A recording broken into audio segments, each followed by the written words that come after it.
Before you can rewire your mind for greatness, you have to understand one brutal truth. Asterisk, asterisk, you are running on old software, asterisk, asterisk. And that software was not designed for greatness. It was designed for survival, comfort, and fitting in. Somewhere along the way, your mind learned to play small. It learned fear before faith. It learned excuses before execution. And now you're wondering why your life keeps looping the same results. It's because you keep pressing play on the same mental program every single day. Greatness does not enter a mind that is crowded with doubt. You don't rise to a new level by asterisk wanting asterisk more. You rise by asterisk asterisk destroying what no longer serves you asterisk asterisk. That old program says you've done enough. That old program says, take it easy. That old program says, people like you don't win. And if you don't consciously shut that voice down, it will quietly sabotage every opportunity you get. The enemy is not outside. It's the familiar voice inside your head that sounds reasonable, logical, and safe. Eric Thomas says it best, asterisk, when you want to succeed as bad as you want to breathe, then you'll be successful. Asterisk, but hear me, before that hunger kicks in, you must asterisk asterisk disconnect from comfort asterisk asterisk. Comfort is addictive. Comfort is dangerous.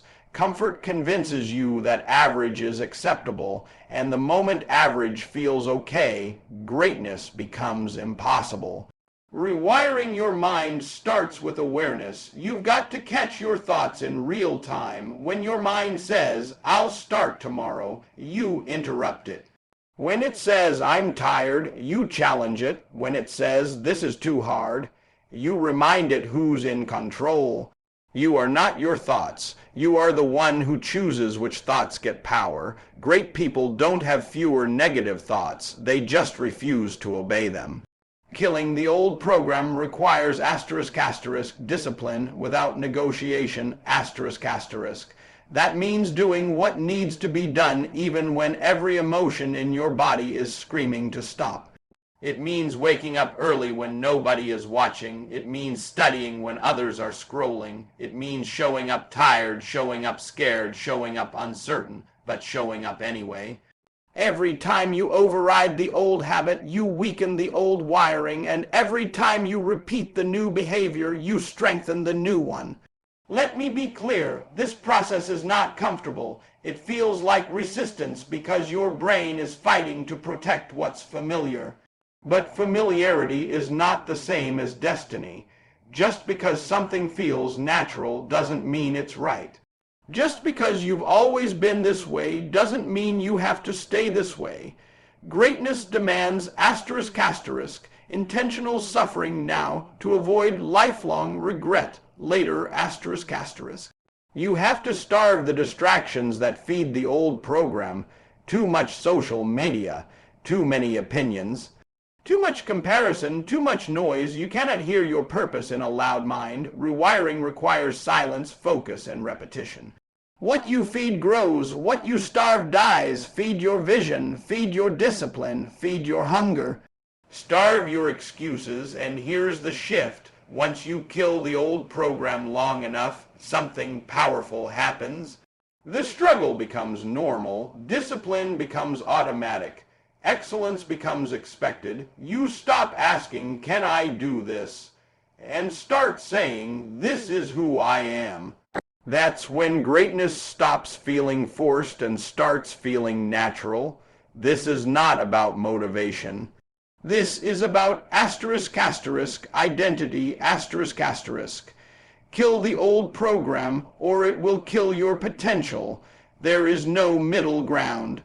If you want to rewire your mind for greatness, you must accept this truth without excuses. Asterisk asterisk growth hurts asterisk asterisk.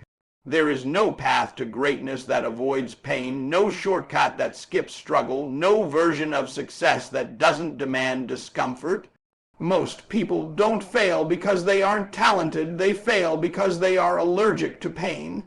They quit the moment it gets uncomfortable, not realizing that discomfort is the very signal that the mind is being rewired. Your brain is designed to protect you, not to push you. It craves safety, routine, and predictability. The moment you step outside of that comfort zone, your mind sends warning signals: fear, doubt, anxiety, fatigue. That's not a sign to stop. That's a sign you're changing the wiring ***. Pain is the resistance your old self puts up when it realizes it's about to be replaced. Eric Thomas teaches this clearly. You gotta go through something to get something. Pain is not punishment, it's preparation. Every time you endure something difficult without quitting, your brain learns a new rule. I survive pressure. I don't break. That lesson rewires confidence at the deepest level. Confidence is not built by positive thinking. It's built by surviving hard things repeatedly. The problem is, most people try to negotiate with pain. They ask, how long will this take? When will it get easier? Why me? But greatness doesn't answer those questions. Greatness responds only to commitment. When you stop asking for comfort and start asking for strength, your mind begins to shift. You stop running from discomfort and start using it as fuel. Rewiring your mind through pain means learning to push past emotions ***. Feelings are temporary, but discipline is permanent. Some days you will feel motivated and some days you will feel empty. But greatness requires consistency, not emotion. The mind must be trained to obey the plan, not the mood. Every time you execute despite not feeling like it, you build mental toughness. And mental toughness is the backbone of greatness. Pain also teaches humility. It strips away ego and exposes character. When you're tired, hungry, doubted, and alone, that's when the real you shows up. Not the version that talks big, but the version that keeps going when nobody is clapping. That's the version that wins. Pain forces you to confront your limits and then dare you to break them. Let me be real, the process will test you. You will question yourself. You will feel behind. You will feel unseen. But those moments are not wasted. They are doing something inside you that comfort never could. Pain rewires your patience. Pain sharpens your focus. Pain builds a relationship between you and perseverance. And once that relationship is strong, quitting no longer feels like an option. Most people want the reward without respecting the process. They want the title without the training. They want the applause without the hours, but greatness is earned in silence through suffering that no one else sees. When you embrace pain instead of avoiding it, you separate yourself from the crowd automatically. Very few people are willing to endure consistently, and that's why very few people reach extraordinary levels. One day, the pain will no longer feel like pain. It will feel like proof. Proof that you didn't quit. Proof that you didn't fold. Proof that you rewired your mind to handle pressure instead of running from it.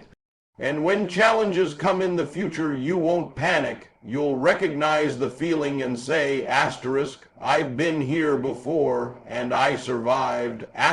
Pain is not the enemy. Pain is the process, and those who respect the process earn greatness. Flexed, if you want to rewire your mind for greatness, you must understand this. Your mind is always listening, Every word you speak out loud or silently becomes an instruction. Most people sabotage themselves not through failure, but through language. They talk themselves out of greatness long before life ever has the chance to test them. The words you repeat daily shape your beliefs, and your beliefs determine your behavior. You cannot rise above the level of your self-talk. From childhood, your language has been influenced by fear, criticism, and limitations. Be realistic. Don't try too hard. What if you fail? Over time, those phrases turn into internal commands. And once the mind accepts them as truth, it builds a life that matches them. If you want a different life, you must speak in a different way. Greatness requires a new vocabulary ****. Rewiring your mind means eliminating weak language, phrases like I can't, I'll try, I'm not ready, and maybe someday quietly program hesitation. They sound harmless, but they train the brain to expect defeat. Strong minds speak in decisions, not doubts. I will, I'm committed, I'm built for this. These words don't just express confidence, they create it. The brain begins to align with what it hears repeatedly. Eric Thomas teaches that you must **** announce who you are becoming before you feel ready ***. Confidence does not arrive first, language does. You speak the future until your actions catch up. When you declare discipline, your mind looks for ways to support it. When you declare excellence, your standards rise automatically. Your words set the ceiling for your effort. This is especially critical during hard times. When pressure hits, most people start speaking defeat. This is too much. I'm tired. I don't know if I can do this. But greatness speaks differently under pressure. Greatness says, this is what I trained for. I don't break here. I finish what I start. These statements are not denial. They are direction. They tell your mind how to respond instead of allowing emotions to take control. Language also shapes identity. If you keep calling yourself lazy, unlucky, or behind, your mind works overtime to prove you right. But when you start identifying as disciplined, focused, and relentless, your behavior begins to shift naturally. You stop asking for permission to be great. You stop shrinking in rooms where you belong. Your language gives you psychological ownership of your future. Rewiring your mind through language requires ***, consistency ***. You can't speak power one day and weakness the next. This is a daily practice. You correct your words in real time. You replace complaints with commitments. You replace excuses with execution. At first, it may feel unnatural, but that's because the old program is being challenged. Stay with it. Repetition turns belief into identity. Be careful who you allow to speak into your life as well. External voices become internal voices. If you surround yourself with people who constantly doubt, complain, and settle, their language will infect your thinking. Greatness requires guarding your ears as much as your mouth. Protect your mental environment. Feed your mind words that stretch you, not shrink you. Eventually, something powerful happens. Your mind begins to respond automatically to strong language. Challenges don't feel as threatening. Fear doesn't feel as loud. You stop needing external validation because your internal dialogue is solid. You've trained your mind to hear leadership instead of limitation. This is not positive thinking. This is ***, mental conditioning ***. Speak like the person you are becoming. Your mind will follow. If you want to rewire your mind for greatness, you must move beyond motivation and step into ***, obsession ***.